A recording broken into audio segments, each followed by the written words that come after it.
So let's examine an important issue that often gets overlooked, and that is the co-optation and branding of social justice.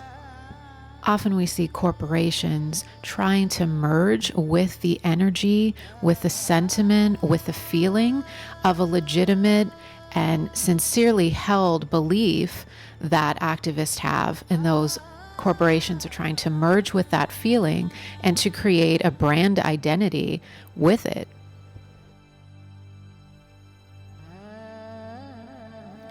So by implication, it's almost as though your consumption habits can be a demonstration of your belief systems, or standing behind some type of activist movement or some type of social justice movement without actually having to necessarily directly deal with the consequences of participation in that movement. So it frames consumption as a way or a means to actually express some type of social discontent.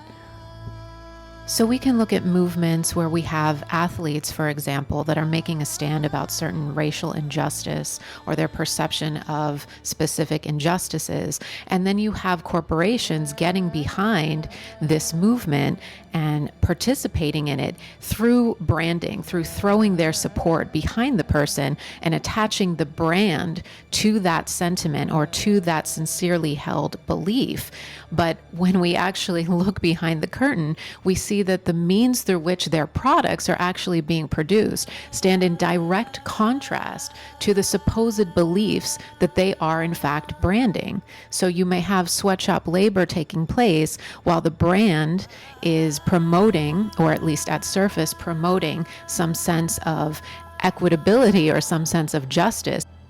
We can also look at certain clothing brands that are trying to merge with a certain sentiment or feeling or social justice movement. So for instance, at the time of the invasion of Afghanistan, there was a framing in the political sphere that this was in fact in part to assist with the women who are suffering under different forms of oppression and nationalist oppression, who are forced to cover completely, wear a burqa, and have very little, if any, social or physical mobility. However, we also understand that years prior, when the United States was in a proxy war with Russia, these nationalists were in fact backed and supported, regardless of the fact that they were in fact oppressing the women in their nation. But later, when it was more politically expedient to use that as a framing, it was used as a framing. But it was also used as a framing on part of corporations that actually used pictures of women wearing burqas and branded on their advertisement the woman wearing the burqa, then the woman exposing her face and putting the name brand of the clothing company beneath these images. So we've moved into a symbolic signaling of virtue, and the co-optation of the movement has become a sort of theatrical performance in the interest of forwarding the brand identity.